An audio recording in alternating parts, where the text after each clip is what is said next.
they use the part of the pig, the good parts, and leave the head. And So, then you needed to use the entire, you didn't want Yeah. anything to go to waste. right, so now that's why they use that for this particular dish, but since we're in the US, we use the good meat. The good meat, we don't use the parts and the bits of the pig, we're using the good part. The good part of Okay. the good part of the beef. I mean, Alright, the pork, okay, how do we get started? We Okay, have so we're some just already gonna, cut up, yeah, right? so we're gonna, this is all the ingredients we need. We need some, red onions, yellow onions, green onions. All the onions. All the onions. You put some butter on there. Butter is gonna be in there. And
Butter is gonna be in there. And actually, Chef, you have had your truck for how long? We started in August of last year. We actually been serving food for over 10 years now in the fairs. And then actually my son, he's the one that said, maybe we should start a food truck because I'm tired of carrying all the equipment everywhere we go. Well, you're bringing it to the people. Correct. So everybody always asks us if we have a restaurant, you know, but we don't have a restaurant. Now everybody can just get all of this food every day if they want to. What is it like to cook with your dad? I don't know, it's kind of cool, but I've been doing it since I was like 12 years old. Like you said, when we would serve in the, Yeah, they're still babies. yeah, So like we're the carrying them fairs. around.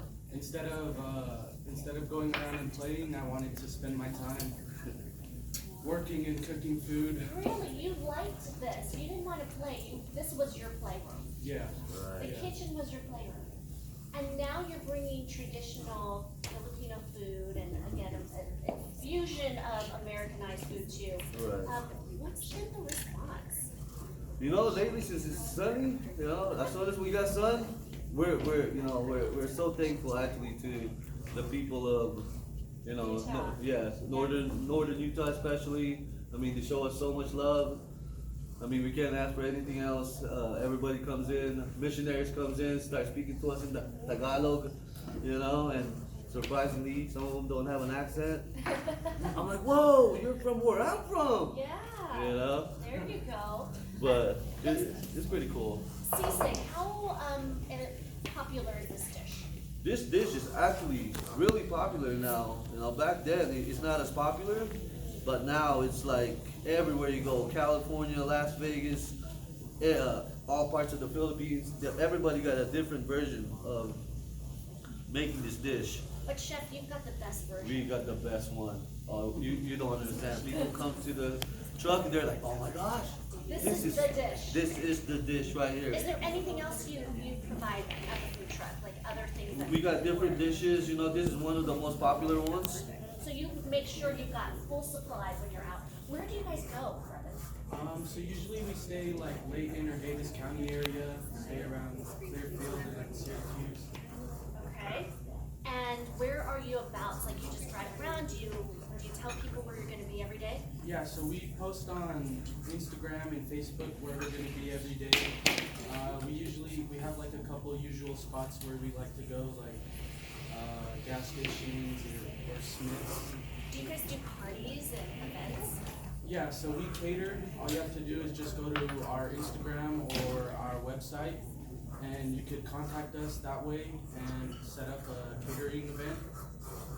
And we're actually having a promotion right now. You just do a 1 to 10 minute video, Post it on Facebook, Instagram, YouTube, TikTok. And- all the kid stuff that you use.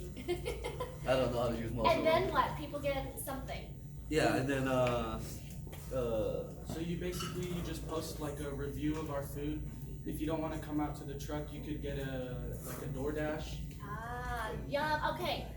Father son duo, the Yum Yum Asian food truck. Just go to our website for all the information. abc4.com/gtu for the world famous Sisig. I recorded that. She tell the girl, "Oh my gosh, Try this. try this. This is so good." And she takes another bite. all over the world. So, yeah, so she is very loved by a lot of people. And I think people remember her. You can see it in her eyes. You know, you just can. She's so sincere. And we have a couple of tips for our viewers about how to involve grandparents. And before we get to that, we should also mention you can now adopt a grandparent. That's something you're passionate It is, and that actually, I didn't even know about this before the team. I'm so excited because those elders, they need to know our love too. And we just grew up, like you said, with grandparents in the state, and so we talk to our neighbors, and when you talk to your grandparents, stay with us, and they shape us how much we are. We're so grateful that we have those connections with elders in our church and in our neighborhood. So grateful for that. Yes, it's so locally twisted. Also allowing others to adopt a grandparent. $20 is all you have to spend, and they will send the cutest like balloon bouquet to someone. So we'll link you to all the information to our locallytwisted.com, and you can adopt a grandparent for mothers. Then she takes another bite. I saw No, after when we were leaving, I don't know if you saw her, she came back and she grabbed the plate. She's like, I'm gonna go finish my food now. I bet they're not doing that to the salad. But they're not.